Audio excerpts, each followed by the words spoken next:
코로나19 위기 대응을 위해 정부는 한국판 뉴딜 시행을 천명하고 있는데요. 하지만 그 핵심 내용이 원격 의료를 중심으로 하는 비대면 의료 서비스 산업 육성에 초점이 맞추어져 자칫 의료 민영화 추진으로 귀결될 우려가 커지고 있는 상황입니다. 문 대통령은 지난 14일 열린 국무회의에서 정부는 비대면 산업을 빅데이터, 인공지능 등 4차 산업혁명 기술과 결합한 기회의 산업으로 적극적으로 키워나가겠다고 선언했습니다. 특히 급부상하고 있는 상품과 서비스의 비대면 거래, 비대면 의료 서비스, 재택근무, 원격 교육, 배달 유통 등 디지털 기반의 비대면 산업을 적극적으로 육성해야 할 것이라며 비대면 의료 서비스 강화 필요성을 직접 언급했으며 홍남기 경제부총리가 주재하는 29일 비상경제중대본 회의에도 한국판 뉴딜로 원격 의료가 논의된 바 있습니다. 이에 정부 정책에 대해서 비판 위주인 중앙일보가 전면에 나서 전격적인 원격 의료 시행을 촉구하고 나서고 있습니다.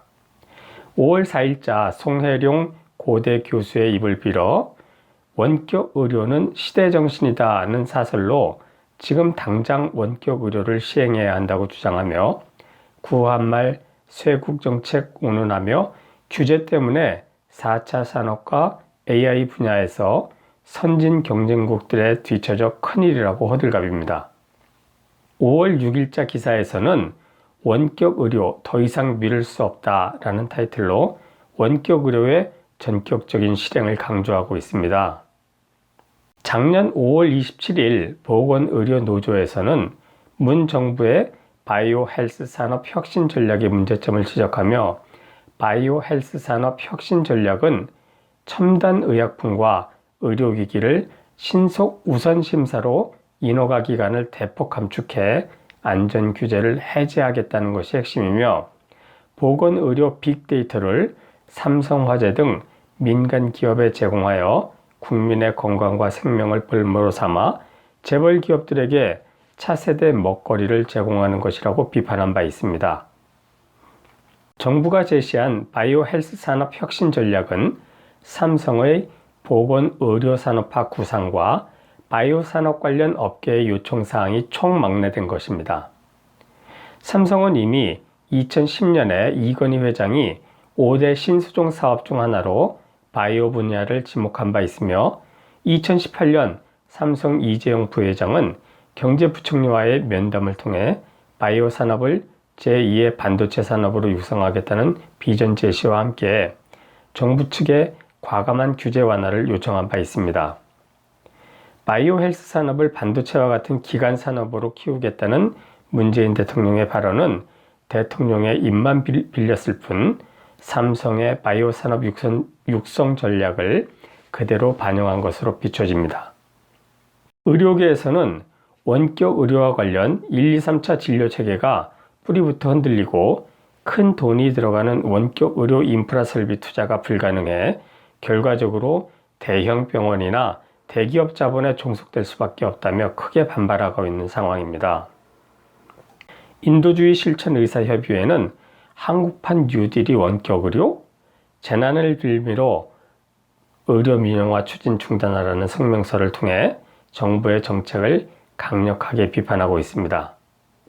정부는 재난을 빌미로 의료 민영화를 추진해서는 안 된다고 주장하며 현재 병의원이 하고 있는 비대면 전화 상담은 불가피하게 용인되는 한시적인 조치로 재난을 틈타 제도적 원격 의료를 추진하는 것은 재난 상황을 이용한 기업의 영리 추구, 즉 전형적인 재난 자본주의라고 비판하며 메르스 유행 당시 삼성병원을 중심으로 원격 의료를 시도하고 해외 환자 유치법을 통과시키려 했던 박근혜 정권과는 달라야 하지 않겠냐고 강하게 비판하고 있습니다.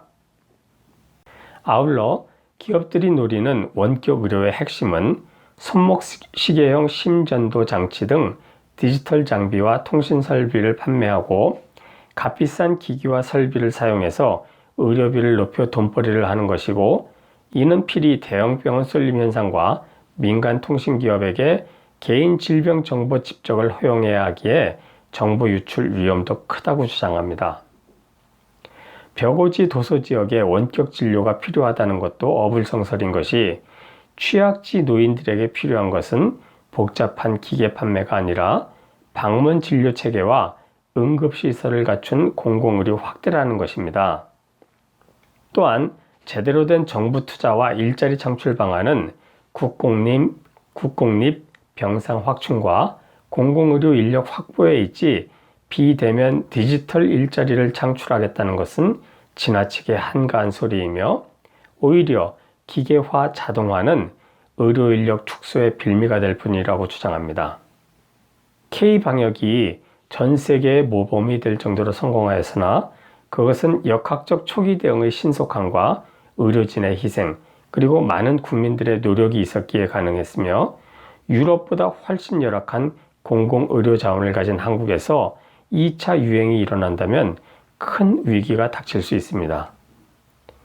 이제 시작일 뿐인 초기 방역 성공에 취해 공공의료 소홀과 의료 민영화 추진으로 일관해서는 안 되고, 위기가 기회라며 이 시기에도 이윤 추구의 혈안이 된 기업 소원 수리에 나설 때가 결코 아닙니다. 이상 커피 브레이크였습니다.